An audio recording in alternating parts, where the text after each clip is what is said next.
Hello everyone, welcome to this channel. My name is Ruben and today I want to give you an update on the direct listing of Coinbase. We're really gonna focus on 8 things in this video. The focus will be on a deep dive on the company, but first we're gonna have a message from the CEO. What we're really seeing with cryptocurrency is the creation of a new financial system or economy, which we call the crypto economy. Think of the crypto economy as a complement to the traditional economy. It's more fair, more free, and more global because it's native to the internet.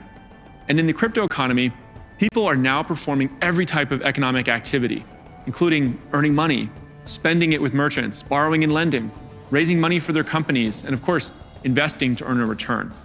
When Coinbase first got started, we were a simple place for people to buy and sell Bitcoin. But as the crypto economy has grown, Coinbase has grown along with it. And we now have support for over 90 crypto assets, and our customers can perform many different types of economic activity outside of just trading. Today, Coinbase is a trusted platform, storing over 11% of all cryptocurrency in the world. When customers trust us, they store more assets with us. And when they store more assets with us, they're then more likely to use Coinbase products when it comes time to do something with their crypto. Capital market summary. Regarding the recent news, on January 28 in 2021, Coinbase announced a proposed direct listing. Almost 1 month later, they also did the filing. Coinbase plans to issue nearly 115 million shares of Class A common stock, and the company will trade under ticker symbol COIN. There are 5 takeaways that I put on the screen here for you. 1, they have more than 43 million of verified users.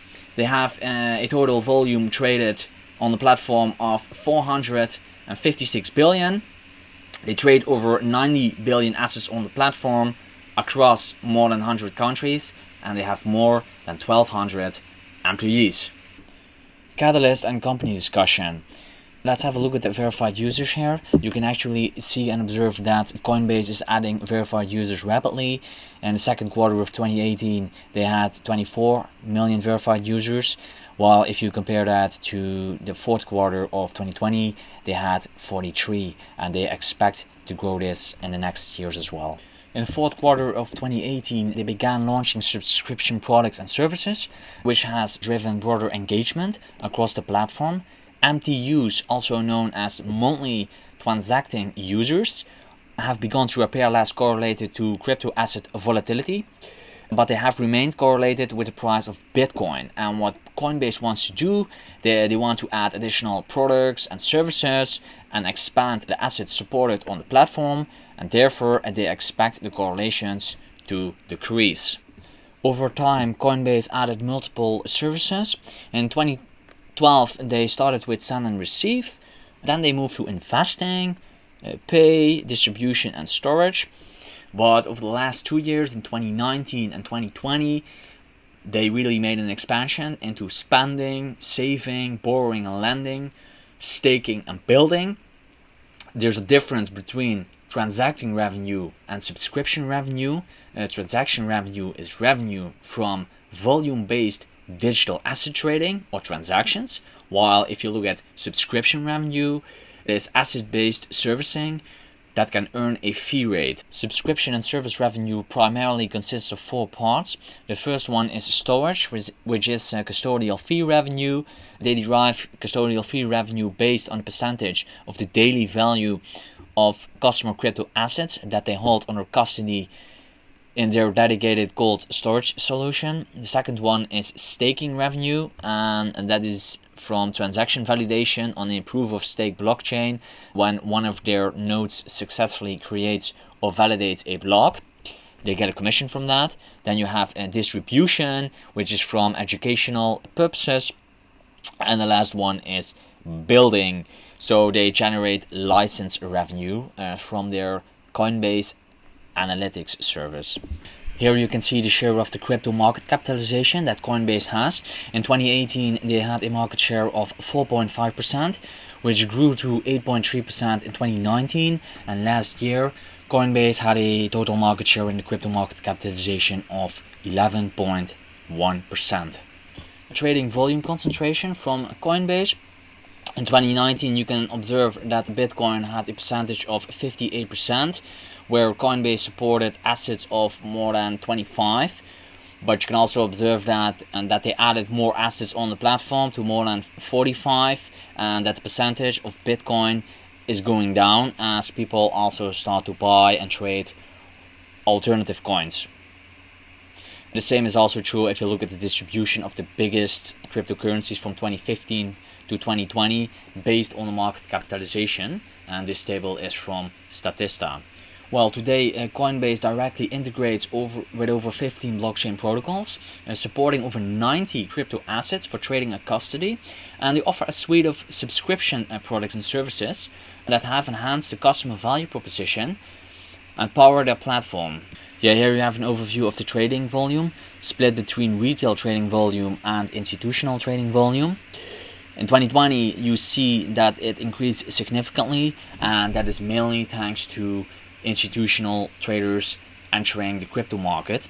Bitcoin is gaining credibility from institutional investors as support for its network increased. Bitcoin's price hit an all-time high in 2020, and this is also expecting to increase in 2021 and forward. There's a Coinbase product portfolio review divided into three things. You have the retail users, where they offer a primary financial account for the cryptocurrency, so it's a safe, trusted and easy to use platform to invest, store, spend, earn and to use crypto assets. And then you have the institutions. They provide hedge funds, money managers and corporations a one-stop shop for accessing crypto markets through advanced trading and custody technology, which is built on top of a robust security infrastructure. And lastly, the third one, which is ecosystem partners. They provide developers, merchants and asset issuers a platform with technology and services that enable them to build applications. Emily Choi, President and Chief Operating Officer at Coinbase, gives 5 competitive advantages here. These are the keys to our success at Coinbase. Trust is the foundation of our business. Coinbase is crypto native with a strong bridge to the fiat economy. We make the complex simple. We design crypto products that are easy to use. Our technology platform is custom built for the crypto economy. And we have significant scale. More trading and more assets means more economic opportunity for Coinbase. Here's an overview of the management, split between executive officers and non-employee directors. Most important is the CEO, Brian Armstrong. He has an age of 38, still quite young if you ask me. And the other executive officers, they have an age in their 40s. Yeah, the shares of the company are divided into Class A shares and Class B shares. Coinbase direct listing is for Class A shares with 1 vote per share. The Class B shares, they provide 20 votes per share, and they are held by the company executives and the early investors. For instance, the CEO, he holds approximately 22% of the voting power. If you take the executives and the directors collectively, they hold approximately 54% of the voting power. There is also another notable investor, Mark Andreessen. He holds approximately 14% of the company indirectly through another firm. If you subtract everything, in the end, all the public investors combined, they can expect to gain no more than 17% of the voting power in the direct listing. So that it's you or me if you want to buy or not. To grow the business, they did some acquisitions lately. The first one is Tagomi, which is an acquisition for an institutional crypto brokerage. The other one is Xapo, which is an institutional custody business. And the last one is Neutrino, which they did in 2019, and that's mainly focused on developing solutions for analyzing crypto asset flows across multiple blockchains, providing actionable insight in the whole crypto economy. Here I wanted to do the social media comparison across different cryptocurrency exchanges. I mean, there are a lot of exchanges, so I just picked a few. Regarding the YouTube, well, I couldn't find how many YouTube subscribers that Coinbase has. It's not visible, so there's a reason for that. Binance has 154k subscribers. If you look at Instagram, Binance is also like way bigger compared to Coinbase, Coinbase has 100k followers on Instagram. If you look at Facebook, the difference is way less. For Twitter, it's also like relatively close compared to Binance. You can see that Coinbase has 1.7 million followers on Twitter, Binance 2.1, and then the third one is Kraken with 516k approximately. And then I looked at Reddit, of course. They have 93.6k members in group. Binance is of course the biggest with 198.2, and then you have the smaller ones. So what about the valuation? According to PitchBook data, Coinbase was last valued at 8 billion in October 2018. However, the most recent rumors valued the company between 68 and 100 billion dollars. Assuming a $100 billion valuation, Coinbase will trade for about 77 times trailing 12-month sales and about 300 times earnings. This sounds really like a lot, so you can question yourself whether such a valuation is justified or not. To me, it sounds too expensive. We start with the income statement for the financials. If you look at the revenue has been increasing significantly from 2019 to 2020. It went from 483 million to 1.15 billion approximately. Operating expenses are going up as well, from 579 to 868. And the company turned profitable for the first time in 2020 compared to 2019. Zooming in on the revenue by disaggregated revenue source. If we check for net revenue and then focus on transaction revenue, for the retail it's going up from 433 million to approximately 1.04 billion. Institutional revenue is still relatively small. If you go to the subscription and service revenue, you can really observe that the key growth drivers are for custodial, staking and earn campaign revenue. Net interest income went down. And then for other revenue, you can observe that corporate interest income is going down, and crypto asset sales revenue is going up from approximately 40 million to 134 million. The cash flow statement focusing on operating activities. The main takeaway here is as follows. We focus on custodial funds due to customers in 2020 with $2.7 billion approximately.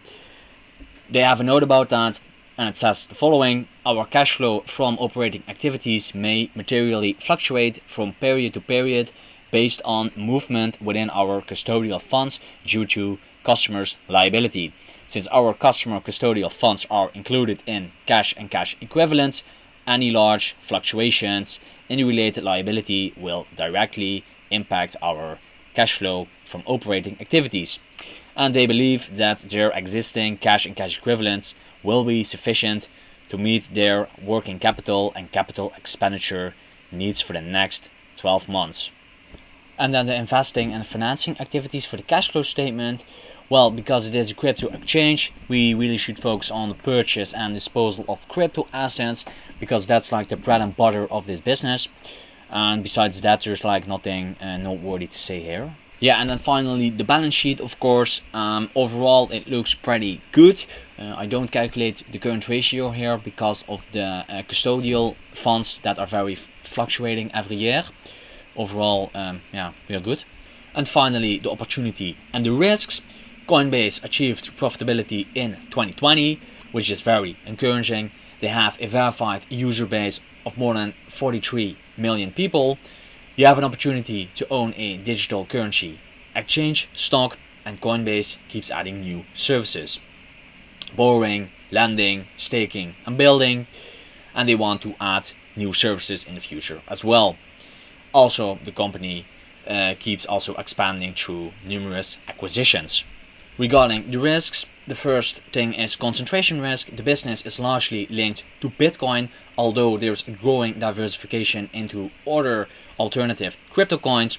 The second one is competition is increasing in the cryptocurrency trading market. And the third point is really the nail on the head. More competition could potentially decrease trading margins, what will you see? Lower trading spreads, which could lead to a race to the bottom. Think about in the stock market, you have all these brokers offering zero commission, and I really think if competition is going to increase, that this could really hurt the margins of Coinbase. Regarding the other three, if that happens, is market share sustainable for them? Also note that as a public investor, you will hold a small amount of the voting power, and the $100 billion valuation, which we saw earlier, is that sustainable or not? I believe it's really overvalued. So I'm not buying Coinbase. What is a better play for you? Silvergate Capital Corporation, they have the financial infrastructure and they have Coinbase and other cryptocurrency exchanges as customer. I did a video about Silvergate Capital Corporation. Really check out this video. It was my first one. And otherwise, you could also go for Square or PayPal, which also have exposure in the crypto market. Thank you everyone for watching this video. Always do your own due diligence and see you on the next company.